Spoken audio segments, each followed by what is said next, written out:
नमस्कार दोस्तों, आज हम इस वीडियो में बात करेंगे world famous book the power of subconscious mind, जिसके ऑथर हैं जोसेफ मर्फी।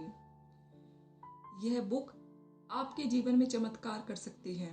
जी हाँ दोस्तों, ये आपकी लाइफ को नई दिशा दे सकती है अगर इसे ढंग से समझे तो, क्योंकि इंसान अपने अवचेतन मन में जैसा सोचता है वैसा ही बन जाता है। अब आपके मन में ये सवाल आया होगा, ये अवचेतन मन क्या है? तो चलो समझते हैं। आपका मस्तिष्क एक है, लेकिन इसके दो भाग हैं, जिसे चेतन यानी कॉन्शियस माइंड, अवचेतन यानी सबकॉन्शियस माइंड कहते हैं। आप अपने सारे निर्णय चेतन मन से करते हैं, जैसे अपना जीवन साथी चुनना, अपना घर चुनना, और दूसरी तरफ आपके सचेतन चुनाव के बिना ही आपका हृदय अपने आप काम करता है। पाचन और सांस लेने जैसी क्रियाएं, ये सब काम अवचेतन मन करता है। आपने देखा होगा और आपके मन में भी ये सवाल आए होंगे, क्या, क्यों और कैसे एक व्यक्ति सुखी और समृद्ध होता है और दूसरा गरीब और दुखी क्यों होता है? आपके अवचेतन मन की यह चमत्कारी शक्ति आपकी हर बीमारी ठीक कर सकती है। यह आपको दोबारा स्वस्थ, उत्साही और शक्तिशाली बना सकती है। और ऑथर ने इस बुक में बताया है कि कैसे उन्होंने अपना एक ट्यूमर का इलाज और अपने सालों पुरानी एलर्जी को अपने सबकॉन्शियस माइंड की शक्ति से ठीक किया है। यह शक्ति आपको वह सब कुछ पाने में सामर्थ्य बनाएगी जो आप जीवन में सचमुच चाहते हैं। सबकॉन्शियस माइंड की छिपी हुई शक्ति का प्रयोग करना सीखकर आप अपने जीवन में अधिक शक्ति, दौलत, सेहत, खुशी और आनंद पा सकते हैं। और यह शक्ति आप में पहले से मौजूद है। जी हाँ, ये शक्ति आप में पहले से मौजूद है, बस जरूरत है तो इसको पहचानने की। और इस पुस्तक में आपको वो आसान तकनीकें और प्रोसेस दिए हैं जिसकी मदद से आपको आवश्यक जानकारी तथा समझ मिल जाएगी। अपने अवचेतन मन की बुद्धिमानी से आप आदर्श जीवन साथी को आकर्षित कर सकते हैं, सही बिजनेस पार्टनर और सहयोगी को भी। यह आपको दौलतमंद बनने का रास्ता बता सकती है, को फाइनेंशियली फ्री कर सकती है, ताकि आप अपने दिल की इच्छा के अनुसार बने, करें और रहे। यकीनन आपके अवचेतन मन में ऐसी चमत्कारी उपचारक शक्ति है जो परेशान दिमाग और टूटे दिल का भी इलाज कर सकती है। यह वह सिद्धांत है जो हर जगह, हर समय, हर परिस्थितियों में सच है। जैसे ये एक शाश्वत सत्य है कि गर्म होने पर पदार्थ फैलता है, फिर चाहे वह स्टील भारत में हो या दुनिया के किसी भी कोने में, कोई फर्क नहीं पड़ता। आप अपने अवचेतन मन में जो छाप छोड़ते हैं वह परिस्थिति, अनुभव और घटना के रूप में व्यक्त होती है। पर इससे पहले आपको विश्वास करना होगा। आपके मन का नियम विश्वास का नियम है, और आप मन का विश्वास और कुछ नहीं, आपके मस्तिष्क का विचार है। याद रखें, आपको सफलता उस चीज के कारण नहीं मिलती जिसमें आप विश्वास करते हैं। सफलता तो मन के विश्वास के कारण मिलती है। तो दोस्तों, आप अपने अवचेतन मन में हर दिन विचार के बीज बो रहे हैं। जैसा आप अपने अवचेतन मन में बोते हैं, आपको अपने शरीर तथा परिस्थितियों में वैसी ही फसल काटनी पड़ती है। आप अपने विचारों को बदल लें, आपकी जिंदगी खुद ब खुद बदल जाएगी। हाँ दोस्तों, ये इतना ही आसान है। जब आप मानसिक रूप से जिसे भी सच मानेंगे और जिसका दावा करेंगे, आपका अवचेतन मन उसे स्वीकार कर लेगा और उसे साकार कर देगा। पर दोस्तों, आपको ये बात ध्यान रखनी है कि आपका अवचेतन मन अच्छा बुरा तर्क वितर्क नहीं करता। आप जो इसमें डालते हैं वो इसे सच मानता है। इसलिए ये महत्वपूर्ण है कि आप ऐसे विचार और आधार वाक्य चुने जो आपको सुख पहुंचाए। आपका उपचार करें, आपकी आत्मा को खुशी से भरे। अब आप पूछेंगे, मेरे साथ ऐसा क्यों हुआ? तो दोस्तों, आपके साथ जो भी हुआ है इसलिए हुआ है क्योंकि आपने विश्वास के माध्यम से अपने अवचेतन मन यानी सबकॉन्शियस माइंड पर उसकी छाप छोड़ी है।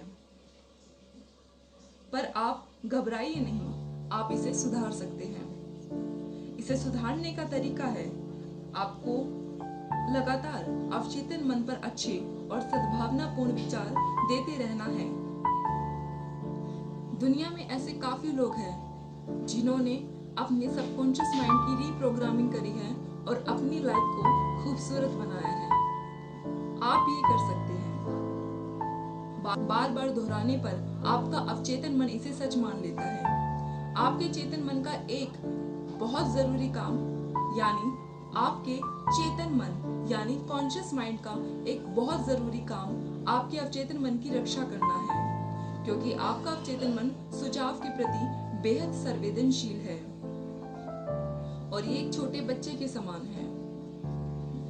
हम सबके अपने अंदरूनी डर, मान्यताएं, राय होती है। ये अंदरूनी मान्यताएं हमारे जीवन को नियंत्रित करती है, पर हम अपने अवचेतन मन को सही सुझाव यानी सजेशन देकर और बार बार उन सजेशन को दोहराकर अपने सबकॉन्शियस माइंड की शक्ति से इन डरों से मुक्ति पा सकते हैं। सेल्फ सजेशन, आत्म सुझाव, इसका मतलब है खुद को किसी निश्चित बात का सुझाव देना। ये वो तरीके हैं जिससे आप अपने सबकॉन्शियस माइंड की रीप्रोग्रामिंग कर सकते हैं।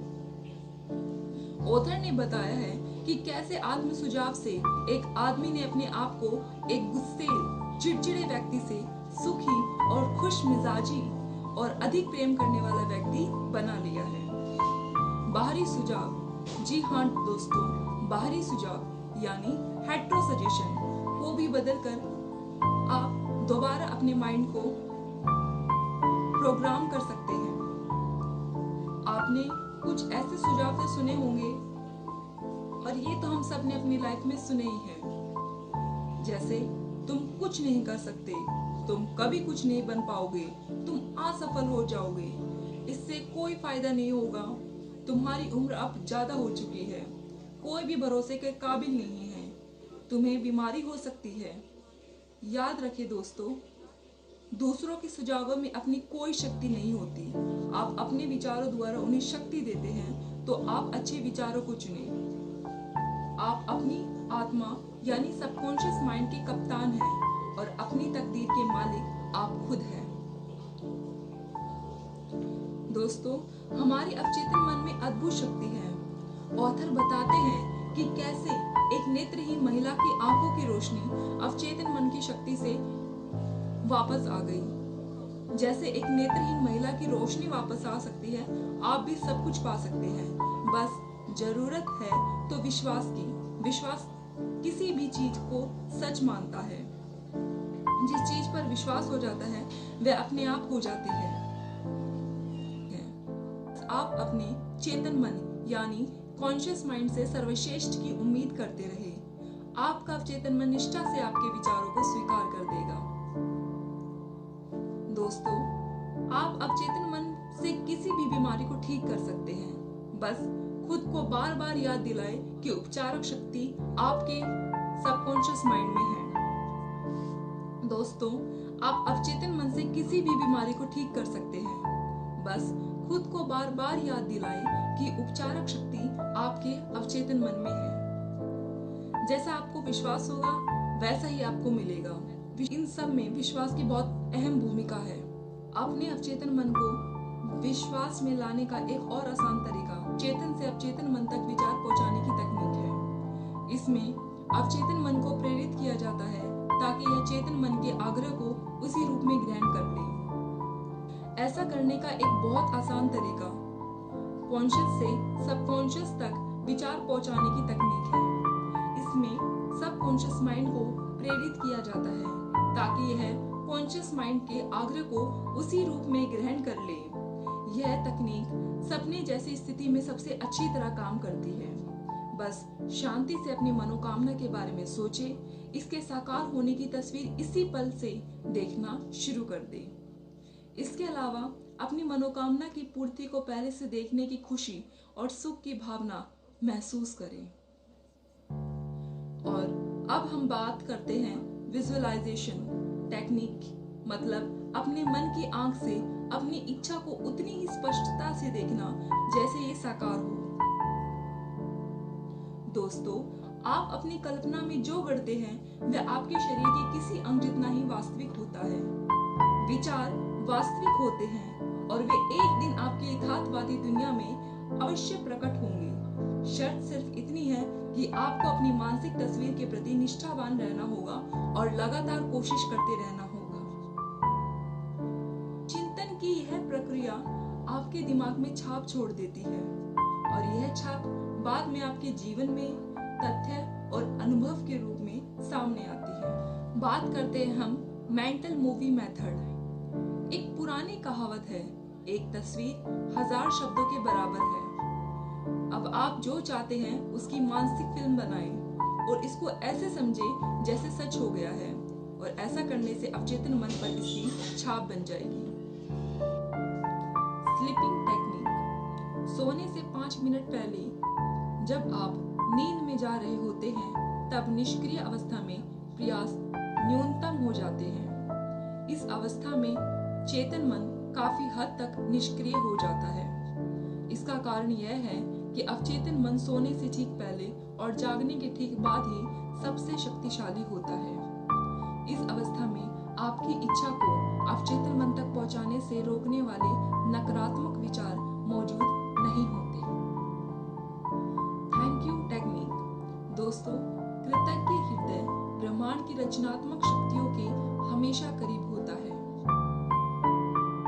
इस बुक में ऑथर ने बताया है कि कैसे सिर्फ थैंक यू बोलकर एक महिला ने न सिर्फ नौकरी पाई बल्कि धन और प्रतिष्ठा भी पाई।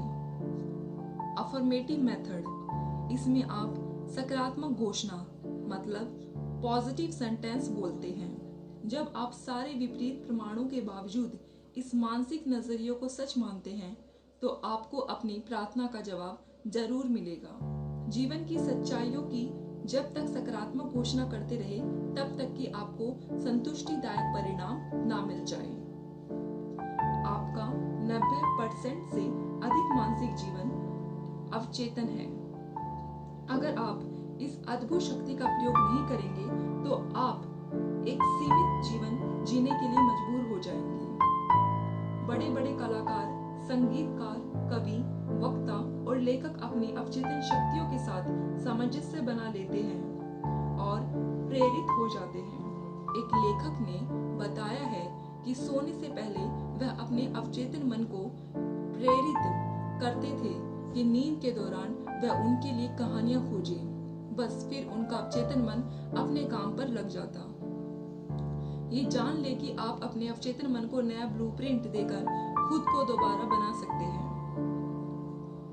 आप सबके मन में ये सवाल तो होता होगा कि प्रार्थना तो हम भी करते हैं, फिर क्यों अक्सर हमारी प्रार्थना सुनी नहीं जाती? तो दोस्तों, प्रार्थना करने के भी 3 कदम होते हैं। किसी भी प्रार्थना में सफलता पाने के 3 कदम वो इस प्रकार है। पहला, समस्या को स्वीकार करे या माने। दूसरा, समस्या को अवचेतन मन के हवाले कर दे, सिर्फ वही इसे सुलझाने का सबसे प्रभावी समाधान जानता है। तीसरा, गहन विश्वास की शांत अनुभूति रखे कि यह काम हो चुका है। झिझक और शंकाएं आपकी प्रार्थना को सिर्फ कमजोर करती है। तो आप मान ले कि आपको आपकी समस्या का समाधान मिल गया है। आप अपने अवचेतन मन से अपने डर, निराशा, दुख को दूर कर सकते हैं और उस पर विजय पा सकते हैं। जैसे आपको तैरने से डर लगता है तो मानसिक रूप से अपने आप को तैरता हुआ महसूस करें और जब तक करते रहे जब तक कि आपको खुशी महसूस नहीं होती। और अब अगली बार तैरने की कोशिश करेंगे तो आप यह खुशी महसूस करेंगे। अन्य डरों पर भी आप यही तकनीक लागू कर सकते हैं। अगर आपको ऊंची जगहों से डर लगता है तो कल्पना करें कि आप पहाड़ों पर टहल रहे हैं। इसकी वास्तविकता को महसूस करें, ताज़ी हवा, फूलों और अच्छे दृश्य का आनंद लें। यह जान लें कि अगर आप मानसिक रूप से इसे करते रहेंगे तो शारीरिक रूप से आपको कोई मुश्किल नहीं होगी। दोस्तों, आपका अवचेतन मन कभी बूढ़ा नहीं होता। यह अजर